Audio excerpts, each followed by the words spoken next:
What if I told you that in the scorching valleys of Afghanistan, elite American operators were calling for emergency extraction because they ran out of food, while their Australian counterparts were thriving on beetles and scorpions just 12 kilometers away?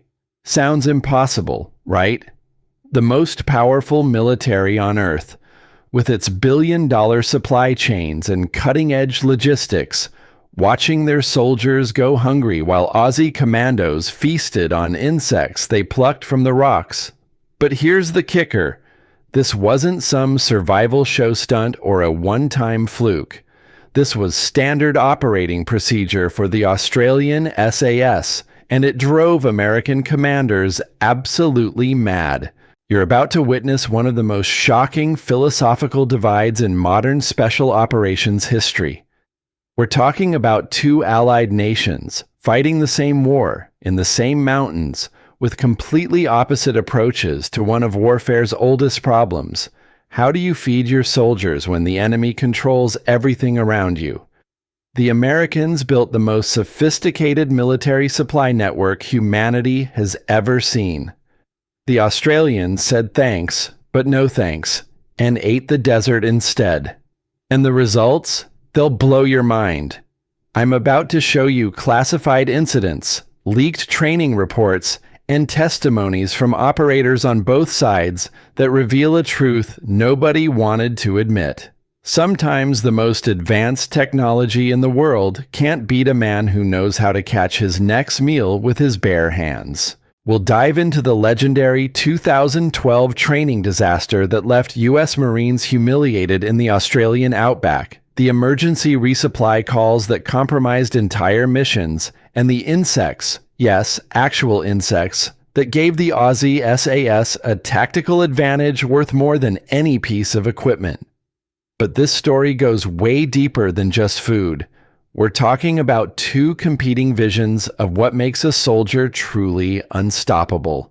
Is it overwhelming firepower and endless supplies? Or is it the raw ability to survive when everything else fails?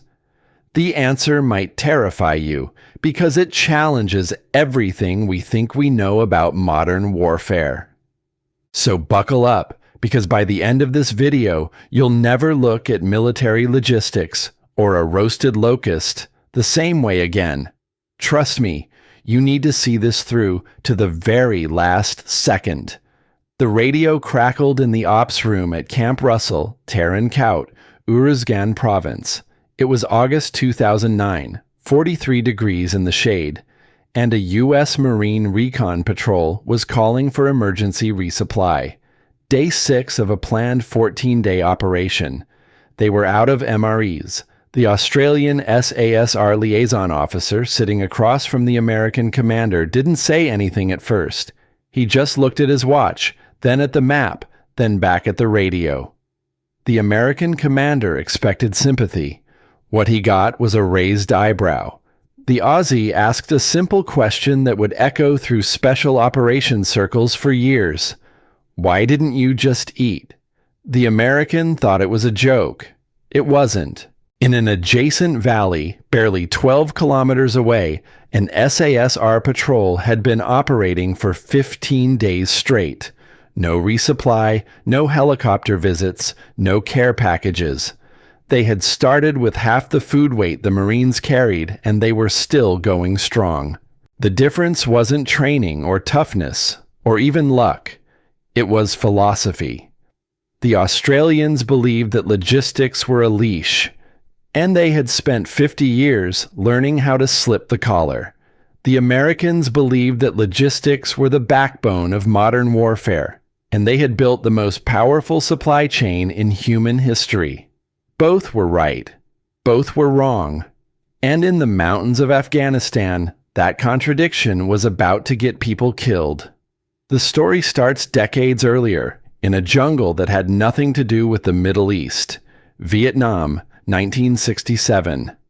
The Australian Special Air Service Regiment was new, hungry to prove itself, and deeply suspicious of the American way of war.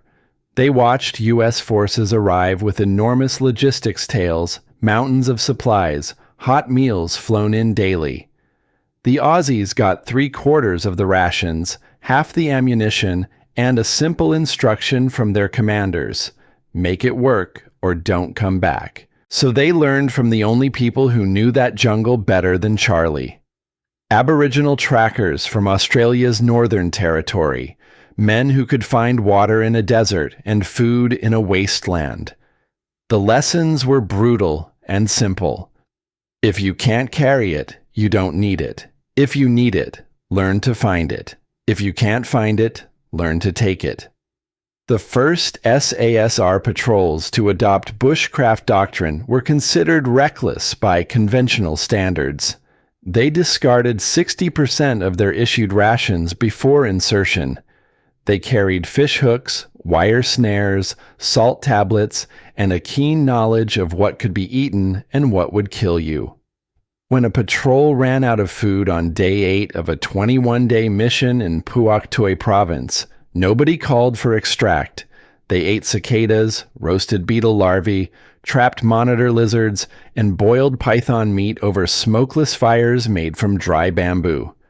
The U.S. advisors working with them filed reports that read like fiction. One patrol returned from 3 weeks in the jungle heavier than when they left. The Americans suspected the Aussies had a secret supply cache. The truth was simpler and more disturbing. They had been eating the jungle itself. Fast forward to Afghanistan, 2001. Different war, different terrain, same philosophy. The problem was that Uruzgan province wasn't a jungle. It was a moonscape with angry people and very little to eat. Semi-arid highlands, summer temperatures pushing past 45 degrees, winter nights dropping to -10. Biodiversity was minimal. The Australians arrived, assessed the environment, and adapted. If Vietnam taught them to forage, Afghanistan taught them to improvise. Embedded journalists with SASR units in 2005 and 2006 documented something that made U.S. commanders deeply uncomfortable.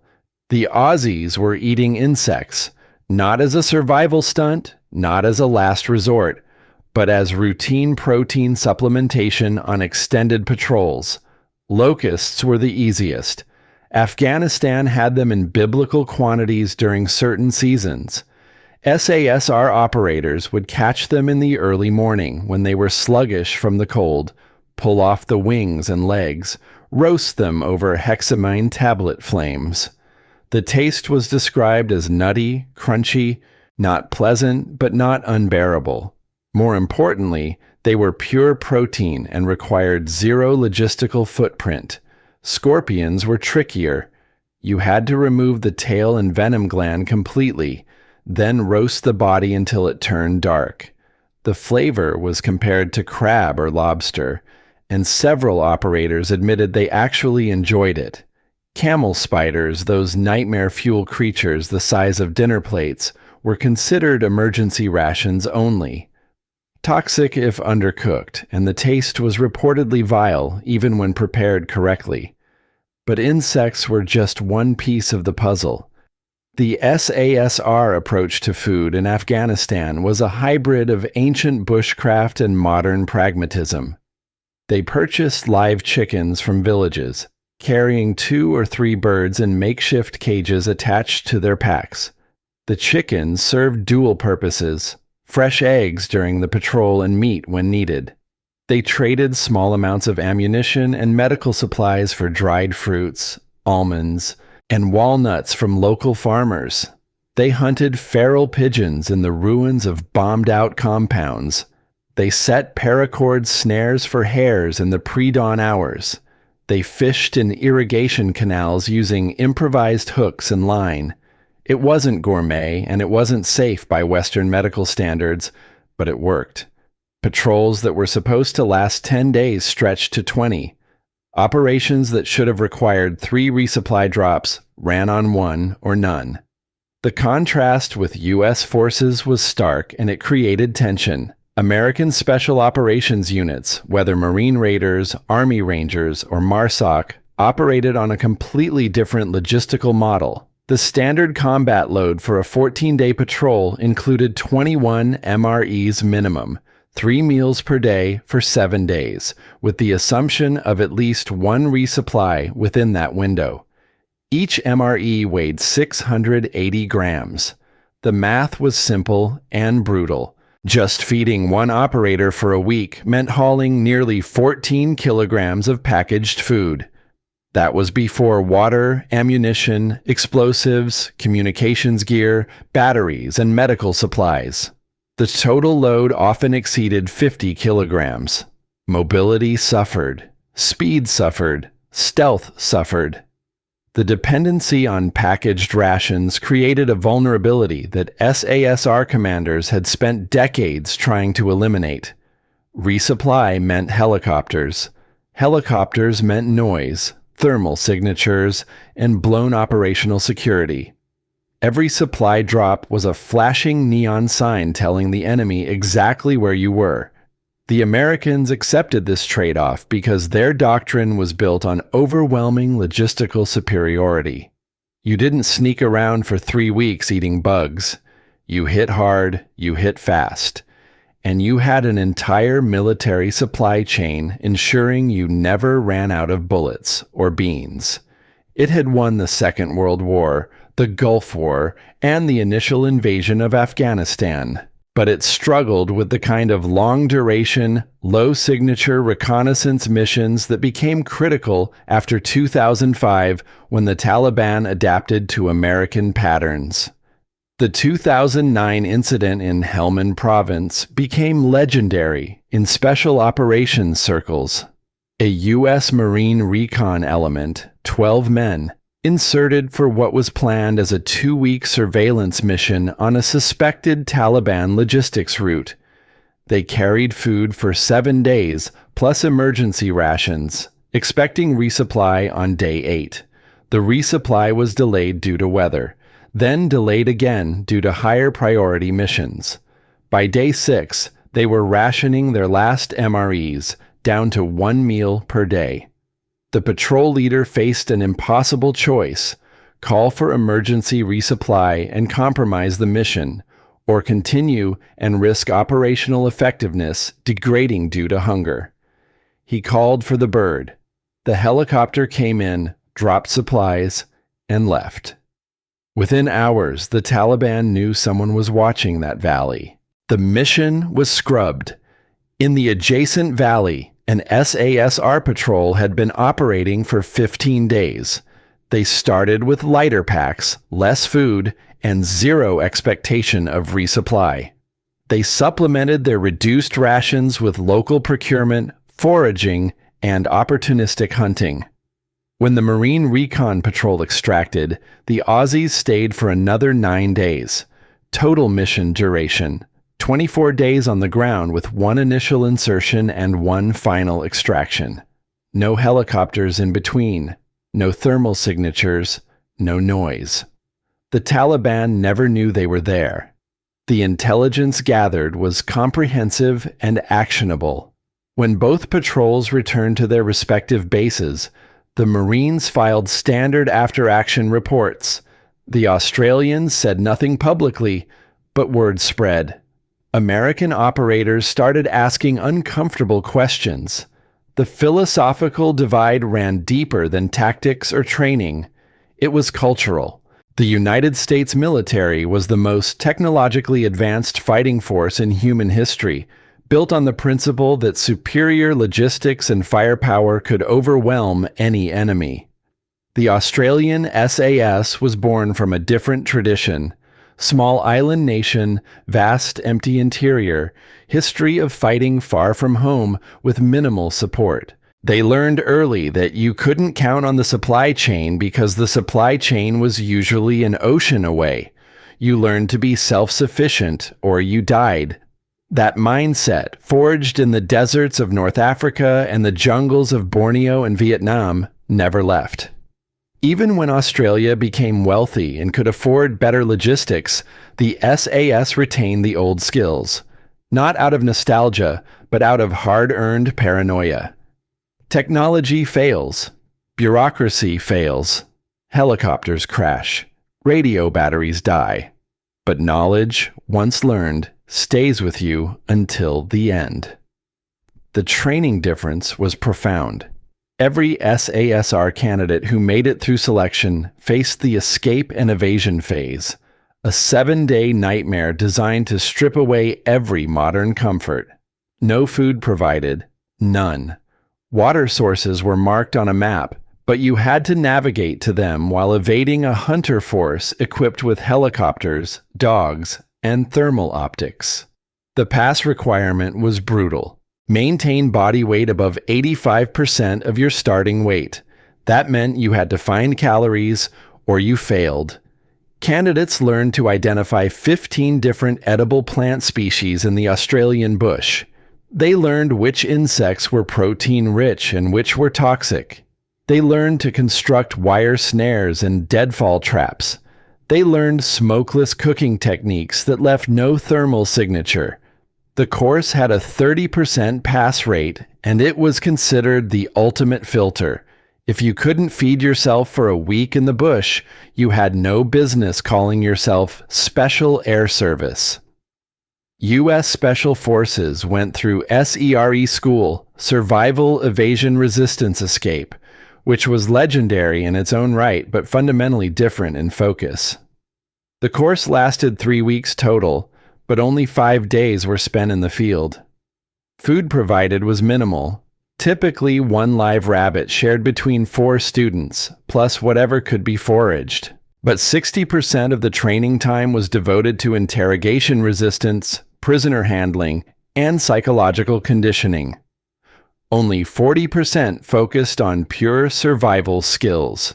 The result was a force highly trained in resisting captivity, but less prepared for long-term self-sufficiency in the field. It wasn't a failure of the program, it was a reflection of doctrine. American Special Operations planning assumed you would never be cut off from support long enough for food to become a critical issue. If you were, something had gone catastrophically wrong and you were probably already compromised. But Afghanistan had a way of making assumptions look stupid. The terrain was vast, the enemy was patient, and helicopter availability was never guaranteed. There were weeks when weather grounded everything. There were periods when every available bird was supporting troops in contact elsewhere. SASR patrols planned for those contingencies by assuming they would get nothing. American patrols planned for them by carrying more food, which made them heavier, which made them slower, which made them more vulnerable. It was a vicious cycle that some U.S. commanders recognized but couldn't break because the entire logistical apparatus was built around regular resupply. The tension came to a head during a joint training exercise in northern Australia in 2012. U.S. Marine raiders and SASR were conducting a simulated long-range reconnaissance patrol in the outback, rough terrain that mimicked Afghan highlands. The exercise was planned for 2 weeks. On day 4, the American contingent requested resupply. They were out of MREs. The SASR instructors running the exercise denied the request. The response was blunt: forage or fail. The Americans were stunned. This wasn't combat, it was training. Surely some flexibility was reasonable. The Australians disagreed. The point of the exercise was to learn self-sufficiency. Calling for resupply defeated the purpose. What happened next was enlightening and humiliating in equal measure.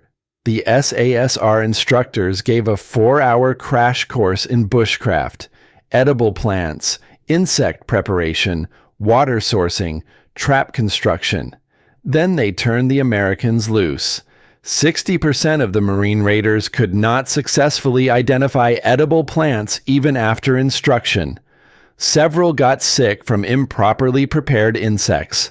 Trap construction was a disaster, with most snares either too obvious or poorly anchored. By day 6, morale was tanking. The exercise commander, a U.S. Marine Corps colonel, formally complained. His argument was simple: this is not realistic training for modern warfare. American forces operate with logistical support. Training them to function without it was preparing them for a scenario that would never happen.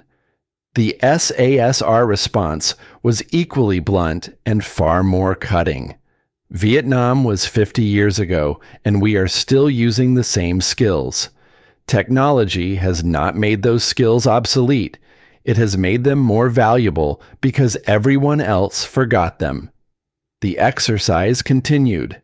The Americans struggled through. Some adapted quickly and thrived. Others barely survived. When it ended, the after-action reviews were contentious. U.S. participants argued the training was outdated and unnecessarily harsh. Australian instructors argued it exposed a critical vulnerability in American special operations culture. Over-reliance on logistics made them predictable and fragile. The medical argument added another layer of complexity. In 2007, the U.S. Army Medical Corps issued a directive banning foraging and local food procurement in combat zones. The reasoning was sound. Parasite risk, contamination, foodborne illness in an environment with limited medical support. All consumed food had to come from the approved supply chain. It was a public health decision that made perfect sense in a conventional force structure, but created problems for special operations units trying to conduct low-signature, long-duration missions. The SASR was exempted from equivalent restrictions under Commonwealth rules, which gave them flexibility that U.S. forces simply didn't have. Legal issues compounded the problem after 2010. New anti-corruption regulations required U.S. forces to document all local procurement with receipts, photographs, and chain of custody records. The intent was to prevent kickbacks and ensure taxpayer money wasn't funding warlords.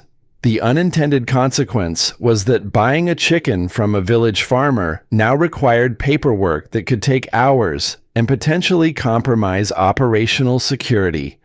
SASR operated under different rules of engagement and procurement guidelines that allowed far more discretion. They could buy, trade, or barter without generating a paper trail that might later be subpoenaed by investigators or journalists. The cultural clash wasn't just about food, it was about risk tolerance. American military culture, shaped by decades of overwhelming technological and logistical superiority, had become risk-averse in certain ways. Not in combat, where U.S. forces were astonishingly aggressive, but in logistics and health. The assumption was that any risk that could be mitigated through better supply chains should be mitigated. Australian military culture, shaped by a history of expeditionary warfare with limited support, accepted certain risks as unavoidable. Getting sick from local food was a risk. Getting compromised by a resupply helicopter was also a risk. They chose the former, Americans chose the latter. Neither was objectively wrong, but in Afghanistan's unique operational environment, the Australian approach often proved more effective. The insects themselves were less horrifying than the psychology behind them. SASR operators didn't eat locusts because they enjoyed it or because they were trying to prove something. They ate them because it was tactically sound. A roasted locust provided protein without requiring a helicopter. It was that simple.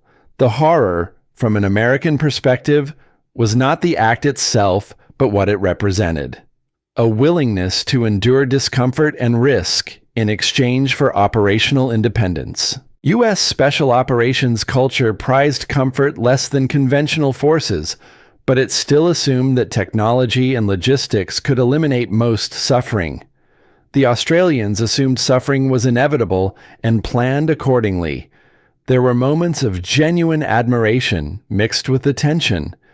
A U.S. Army Ranger interviewed in 2011 said something that captured the complexity perfectly. We watched Aussie SAS guys eat beetles and keep patrolling.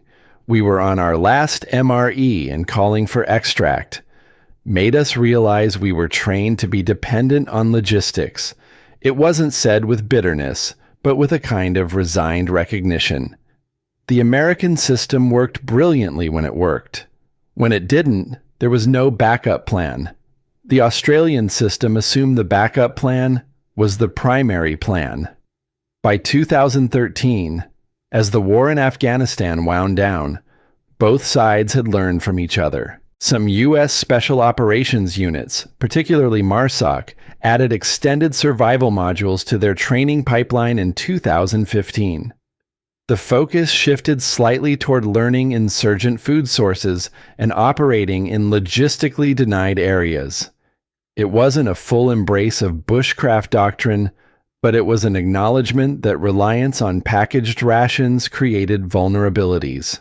Meanwhile, SASR maintained and even expanded their Bushcraft training requirements. All operators had to complete an advanced Bushcraft course biennially, working alongside Indigenous Australian trackers who still taught the old skills. The official doctrine remained unchanged. Technology fails, knowledge survives. The title of this story, The Horrors of the Patrol Ration, works on multiple levels. On the surface, it's about Australians eating insects, while Americans struggled with supply shortages. Dig deeper, and it's about two competing visions of modern warfare. One vision says that technology and logistics can overcome any obstacle, that the answer to every problem is more supply and better equipment.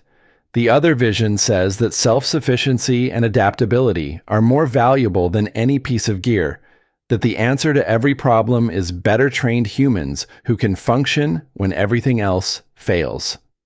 Afghanistan tested both visions brutally, and neither emerged with a clear victory. The real horror wasn't the insects.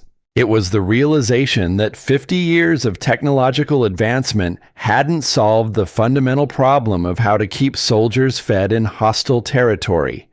The Americans built the most sophisticated logistics network in military history and still had patrols running out of food.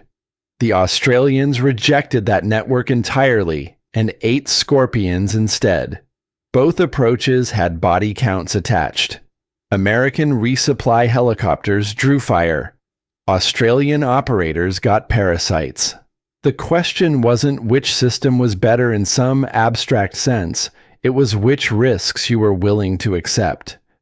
Toward the end of the Afghan deployment, there was a joke that circulated among Joint Task Force personnel.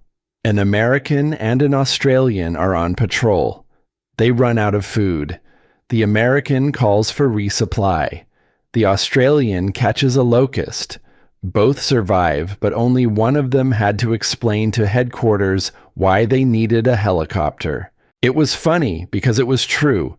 And it was true because it exposed something uncomfortable about how modern militaries think about sustainability and risk. In 2020, as the world locked down and supply chains everywhere buckled under pandemic stress, some military planners started asking different questions. What happens when the logistics network fails not because of enemy action, but because the system itself breaks? What happens when there are no helicopters, no MRE factories, no fuel trucks? The Australian SAS model suddenly looked less like a quirky anachronism and more like a hedge against catastrophic fragility. A force that could feed itself indefinitely without external support was a force that couldn't be starved out. That capability was worth something even if it meant eating things that would make a nutritionist weep. The documents declassified from SASR operations in Uruzgan province between 2006 and 2013 revealed something that surprised even veterans of those deployments. The average food weight carried per operator was 800 grams per day compared to 2 kilograms for equivalent U.S. units. That 1,200 gram difference, multiplied across a 12-man patrol over 14 days, meant 168 kilograms less total load. That was enough weight savings to carry an extra machine gun, more ammunition, additional medical supplies, or better communications equipment. The SASR didn't eat bugs because they were tough. They ate bugs because it gave them a tactical advantage. Everything else was just noise. The legacy of this philosophical divide continues today. U.S. Special Operations Command still debates the balance between logistical support and operational independence.